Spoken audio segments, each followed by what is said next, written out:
You're listening to Stand Out Get Noticed, episode 239.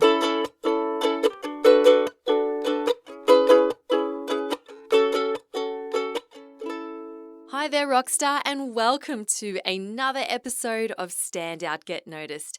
I'm your host, Christina Canters, speaker, coach, and founder of The C Method, where I'm all about helping high-performing professionals and business leaders to build powerful communication skills.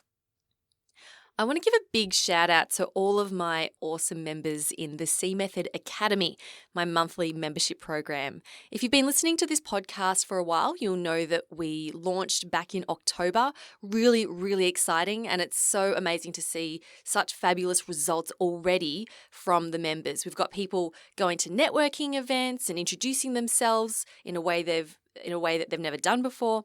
We've got some members who have the courage to speak up at work, and they're seeing great engagement there from their colleagues. We've had a couple of members be asked to speak at conferences, which has been amazing. And also one of our members reached out to some potential mentors, which she previously didn't have the courage to do. So it's been awesome seeing, what everyone's already been doing. I'm so proud of you all. Now, if you want to learn more about the Academy, you can join the waitlist at thecmethod.com/join. I will send you a webinar replay that I did about how to be more assertive, and you'll also be the first to be notified when membership reopens in 2020. All right, let's get into today's podcast. Now, I want to share with you a concept that has come up quite a lot in the conversations I've been having recently. And it's not so much to do with your outward communication, but it has a lot to do with your internal communication. And that is your self-awareness as well as your work. Now, we spend a lot of time at work, right? And I know that many of you listening are working professionals, or maybe you run your own business and you're listening to this podcast because you want to improve yourself at work, right? Now, this has been coming up for me a lot recently because, well, look, I'm 33 years old, and many of my friends are the same age, or they're, mid to late 30s and early to mid 40s as well. So they've generally been in the workplace for at least a decade, and they're successful, they've worked their way up, they're getting paid well, they're well respected in the workplace, so they're doing really well in their career. But I'm noticing that many of my friends are feeling unfulfilled, or they're feeling really, really stressed to the point where they might even be burning out. Some of my friends have, they've moved to a new company, but it's still the same. And there's still this unsatisfaction feeling going on. And they think to themselves, I should be happy. I've got a great job, it pays well, people respect me, I get to work on great projects, but something is missing. So I want to know, have you ever felt this way, or are you feeling this way at the moment? Now, I'm guessing that you are very good at what you do, right? You're always looking to improve yourself and be the best person you can be in the workplace. You want to be excellent in your role. But how often do you think deeply about the actual work that you're doing? How much does it align with you? Does it bring you joy? And do you notice some aspects of your work that when you do them, you just love, and there are other aspects that are just unfulfilling? So this is the conversation I wanted to bring to the podcast this week. And you're going to discover a way to uncover and do more of that work that truly resonates with you and brings you joy. And this is so important. This may not be completely related to, communication skills, but it is so, so important for your overall happiness and fulfillment, not just at work, but in life. And the concept that I'm going to discuss today is called the Zone of Genius. Now, I was being coached by the wonderful Cliff Ravenscraft a couple of months ago, and he recommended that I read a book called The Big Leap by Gay Hendricks. Now, I loved this book so much, I read through it twice. And this is where I first was introduced to the concept of the zone of genius. So in the book, Hendricks introduces us to 4 zones, actually. So with work, there are 4 zones in which we operate. The first is the zone of incompetence. Now, you can guess what this is, right? This is something that you just suck at. You completely suck at, and many people can do it better than you. So for me, it would be, for example, coding or building a website. I've tried and I know that I am terrible at it and I hate doing it and it's really stressful for me, and I would rather just throw money at someone to do it for me. So that's your zone of incompetence. Next is your zone of competence. Your zone of competence. So this is something that you are, you're all right at it, but others do a lot better than you. No one's paying you to do this thing, but you can do it. So for me, it would be like graphic design, for example. Like I can do graphic design if I want to. I can put together a nice looking image, but I don't really want to. I'm not great at it, but I can get by. Same with spreadsheets. So I've learned how to read a spreadsheet and put one together, and I can even do simple formulas, and that's fine. That works for me. I can do it, but I'm definitely not great at it. So that's your zone of competence. So those two are pretty easy to distinguish. Next is your zone of excellence. Now, Hendricks describes your zone of excellence as being something that it's a job or a task in which you can function so well that you can get great results from it without stretching yourself too much. So this is something you're really good at. Other people pay you well for it. They see your value. Maybe you've been doing it for such a long time. It's not that hard anymore. You can do it with your eyes closed. You're really, really good at it. For me, I would say podcasting is my zone of excellence and helping other people set up their podcasts. I've been doing podcasting now since 2013, and I'm at the point where I can sit down, let's say it's Wednesday, so it is Wednesday today. Today I released the podcast. I'm literally recording this. I planned and recorded, and I'm going to release this podcast today, probably within 2 hours. So I'm at the point now with my podcast where I can create an episode in 2 hours flat and release it. I don't have to strain my brain too much to think about it because I've done it for so long, it comes naturally to me. And helping other people set up podcasts is easy for me. They say, what do I need to do? I say, here's what you do, bang, bang, bang. What should I do here? Easy, bang, bang, bang. What comes next? Easy, bang, bang, bang. So for me, it's something I can operate in very, very easily. So have a think now, what is your zone of excellence? What is it that you do really, really well that you might get paid really well for, others see the value, and you don't really need to stretch yourself too much? So that's our zone of excellence. The next zone is the zone of genius, which is the name of this episode. I'm basing it around this, your zone of genius. Now this, as Hendricks writes in his book, this is the work that doesn't feel like work, right? You are in flow. So when you're doing this work, you feel fulfilled and you feel happy and you are so good at it.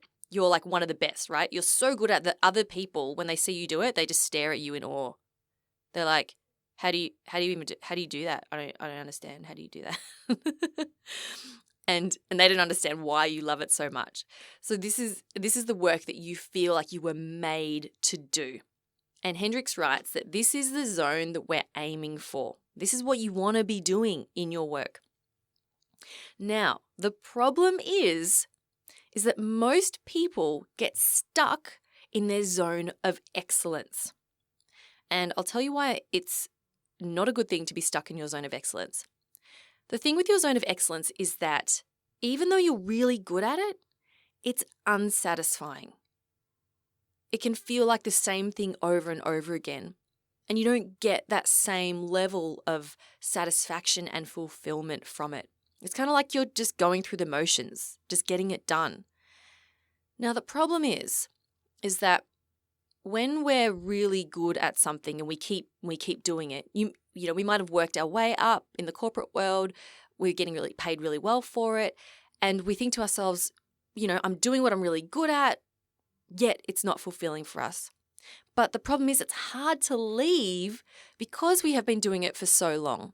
It feels like it's part of us. It's part of our identity, right? As I am a, this is what I do. That becomes part of our identity. And the thought of leaving that can be quite scary.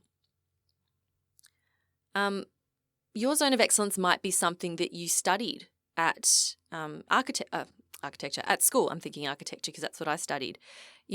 I studied architecture, and then purely because it appealed to me at the time when I was 18, and I did a 6-year degree, and then went into the architecture industry, got a job, worked there for a number of years, got qualified as an architect. So that was my zone of excellence, purely from one decision I made when I was 18. But it definitely was not my zone of genius. Now, you may have, if you think I'm in my zone of excellence, maybe you're doing what you studied and you've gone on now, you're 5, 10, 15, maybe 20 years into your career doing something you're excellent at, but it may not be the work that brings you joy. So what Hendricks writes is that the more we can, firstly, we need to be aware of if we're living in our zone of excellence, and we need to then start to discover what our zone of genius is and make more of an effort to live more in that zone of genius. And what this means for you is I would love for you to start exploring what your zone of genius is. And if you are starting to feel unfulfilled or that your work isn't quite satisfying you anymore, maybe it never did, I don't know, how can you then start to move away from that and move into your zone of genius? Before we get into the how, let's take a quick break. Hi Rockstar, want to let you know that applications for my February group coaching program are now open. This program is for high-performing professionals and leaders of any gender. This used to be a women's-only program, but now I'm opening it up to any gender. It's for people who want to dramatically increase their influence, their impact, and confidence at work. Over 10 weeks, you'll learn how to manage your fears and anxiety, be more assertive, be an influential leader, build your confidence with public speaking, articulate yourself and your ideas clearly, and, importantly, to feel good about the success you create. This training is conducted online, so it can be done from anywhere. Now, we already have 3 spots filled. This is a small group. It's maximum 6 people. So I am looking for 3 more people to join the group. So if you're keen, if that sounds good to you, book in a discovery call with me and we'll explore if the program is a good fit for you and your goals. Go to thecmethod.com/group coaching to book in a call. That's thecmethod.com/group coaching. Link is also in the description of this podcast in your app. Okay, let's get back to the show. So let's talk about how do we find our zone of genius? How do we know? And you might be listening to this going, oh, I already know. But if you don't, that's totally fine. Gay Hendricks in the book has a series of questions that he asks, or that you can ask yourself in order to find what your zone of genius is. There's 4 questions. The first question is, what do I most love to do? And he says you can do it for long stretches of time without getting tired or bored. So what do you most love to do?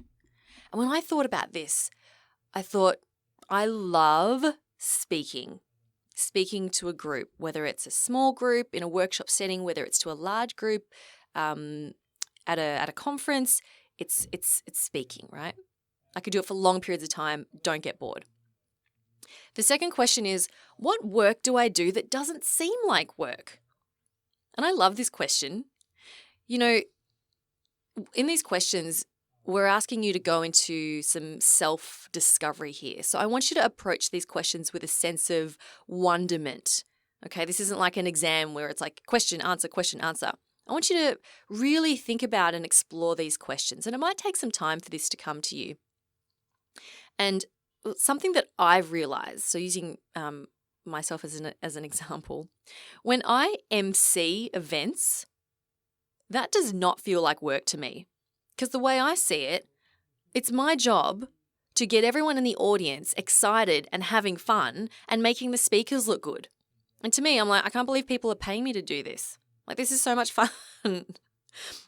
You're paying me to stand up in front of an audience and introduce other people, make them look good and get people clapping and having fun. That's amazing. So if you have a task like that or some sort of work like that where you think, I can't believe someone would pay me to do this, that is a clue that it has something to do with your zone of genius. The third question, so those are the first two. What do I most love to do? And what work do I do that doesn't seem like work?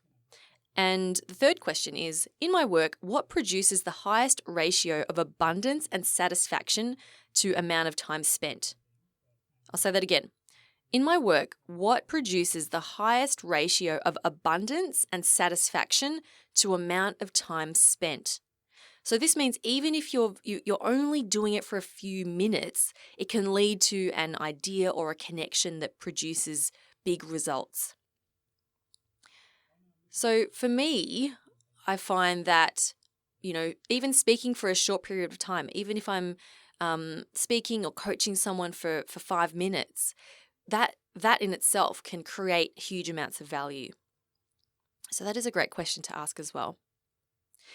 And the fourth question is, what is my unique ability? Now, this is your special skill, which provides big benefits to both yourself and to your company. So what is your unique ability? What do you do that's really, really special? And before you go, oh, Christina, nothing. I don't have anything special. I want you to eliminate those thoughts, right? Because we all have something unique. I was talking to my friend the other day about this, and she's taking a break from work at the moment, and something that she's always been is a project manager. So she managing construction projects, and that has been her zone of excellence. And I was talking to her about this, and she goes, oh my God, Christina, project management is my zone of excellence. She said, I'm really good at it, and my company, pays me well to do it. She goes, but I don't actually like it. I said to her, what do you really like? So I asked her some of those genius questions. I said, what are you really, really good at and you love doing? And she said, this is going to sound really stupid. I said, it's not going to sound stupid. I just want you to tell me, what is the thing you love? And she goes, Christina, I'm really, really good at organizing stuff. I said, what do you mean? She said, well, for example, if you've got a kitchen pantry and there's just stuff everywhere, like jars and tins and packets, she goes, I can see how it could all fit together and how, that cupboard could be organized to be, much more user-friendly. And as she spoke about this, her eyes just lit up. And I was like, that's an amazing ability. She goes, no, it's not. She goes, it's just organizing. I said, yeah, but what does your husband think? And she goes, he has no idea. He doesn't know how I do it. He gets overwhelmed. She said he looks at an untidy pantry or, an untidy room or something like that. And she said he just gets really overwhelmed. She goes, but I can just make those connections. I said, what else does this relate to? She said, I could do it with processes. I can do it with documents on a computer. If things are all out of order, I can just see how things connect and work together. It just becomes clear in my mind. I said, that's your zone of genius. And she said, yeah, but no one's going to pay me for that. And I was like, are you kidding me? I went home and I told my mom, and my mom said, could she organize my photos? I would totally pay. Well, she didn't say totally, but she said, I would pay her to organize my photos. And when I told my friend, she was like, what? So anyway, my point here is that your unique ability and your zone of excellence may not seem special to you because it's obvious to you. It's natural, right? You're so good at it, you don't see the value because you're like, I just do this. It's easy, right? Just like my friend, organizing stuff, easy. But why? But who would pay for that? I said, do you know Marie Kondo, who has created an empire out of helping people to organize their houses and fold clothes? Like, that is her thing. So her zone of genius is Marie Kondo. If you haven't read her book, The The Life-Changing Magic of Tidying Up. It's one of my favorite books. She has her own Netflix show. Her zone of genius is knowing how to organize things and to fold clothes and make them all fit together. That's her zone of genius, and she's turned that into a global empire and phenomenon. So as you explore your zone of genius, please don't discount your unique ability or go, oh, but who would pay for that? Or, oh, that's not special, because it's going to be amazing to other people, right? Just because, it's obvious to you, but it's going to be amazing to others. Now, you'll know as you do these explorations, you'll know that you're getting closer when you start to feel an inner glow of wonder and excitement. So as you start to explore and go, oh, maybe it's this, if you start to light up and get really excited and feel this wonder or this warmth inside of you, that's a clue that you're getting closer. I was catching up with my friend Andy Reid the other day, and we were talking about, our businesses. And when I was telling him about the C method, he said, Christina, I can just tell that your face just lit up as soon as you started talking about the C method. And, I will share with you here, I've had a couple of offers over the years from other leadership and personal development companies who wanted to not buy my company, but to sort of absorb my company under their umbrella, so to operate under their umbrella. And as soon as those offers have come up, and look, that type of opportunity can provide a lot of stability and opportunity for growth. But as soon as those opportunities were presented to me, my immediate response was, hell no. Hell no.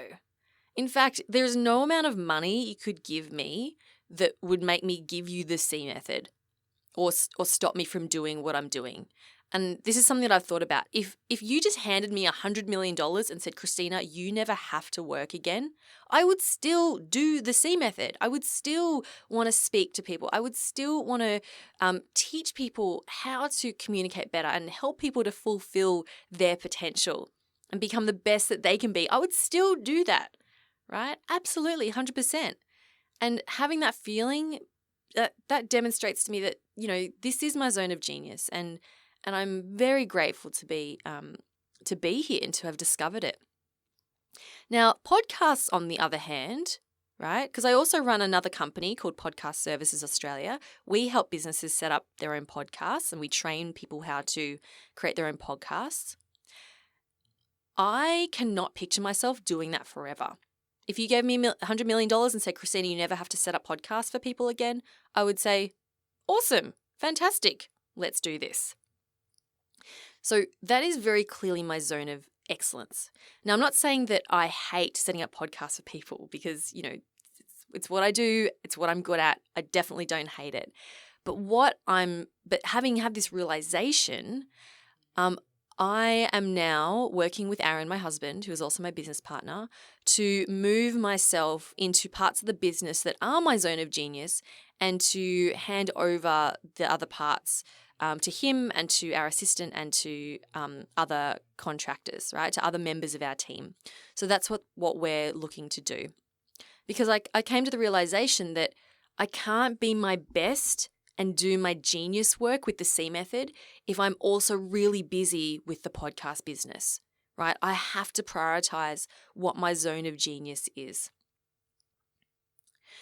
So, that was a bit of a tangent, wasn't it? Anyway, I hope that gives you a demonstration as to what you might find. So, some ways, if you're thinking, oh, but I don't know where to start. How do I do this? So apart from asking yourself those questions, some things that you can start to do is to spend more time with yourself and create some space for yourself to think and explore. I recommend listening to the episode I did with Samantha Saki, which was about developing self-awareness. That was a beautiful episode. And also something you can do is do the activities, do more activities where you are in flow. So maybe that is dancing, painting, creating music, knitting, writing, whatever it is. Those activities that bring you joy, do more of those, because they might be your zone of genius activities and will help you get closer to discovering what your zone of genius is around work. Now, of course, this isn't the reason why I suggest that you go and explore is that this is not something you just decide in a moment. And I'm not expecting you at all to discover this from listening to this one podcast. I simply want to plant this seed to get you thinking. So I highly recommend that you read the book, The Big Leap by Gay Hendricks, and I'll link it up in the show notes as well. Definitely read it.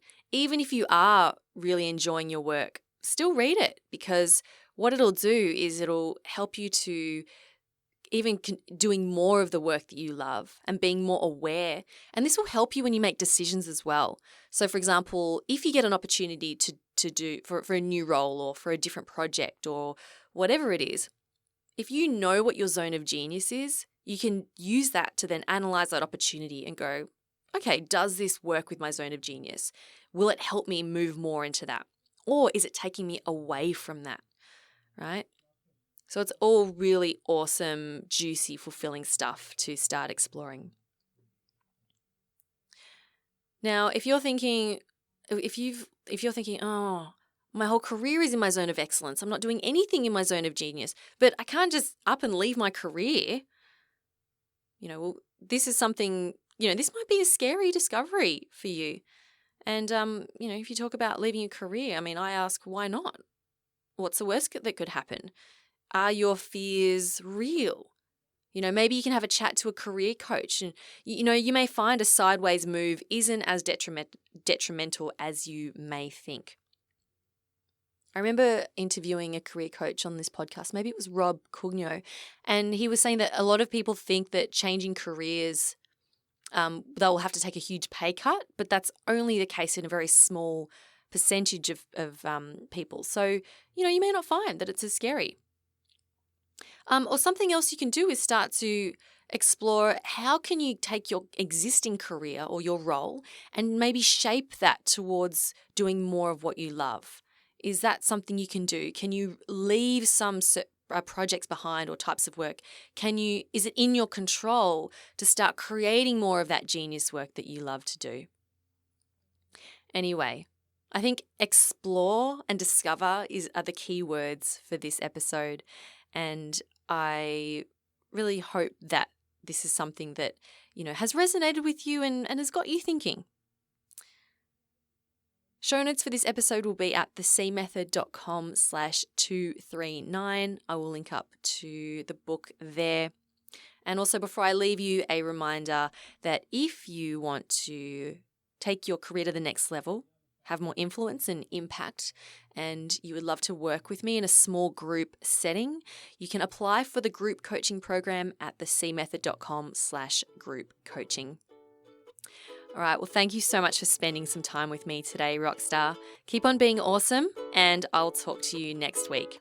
I'm Christina Canters, and this has been Stand Out, Get Noticed.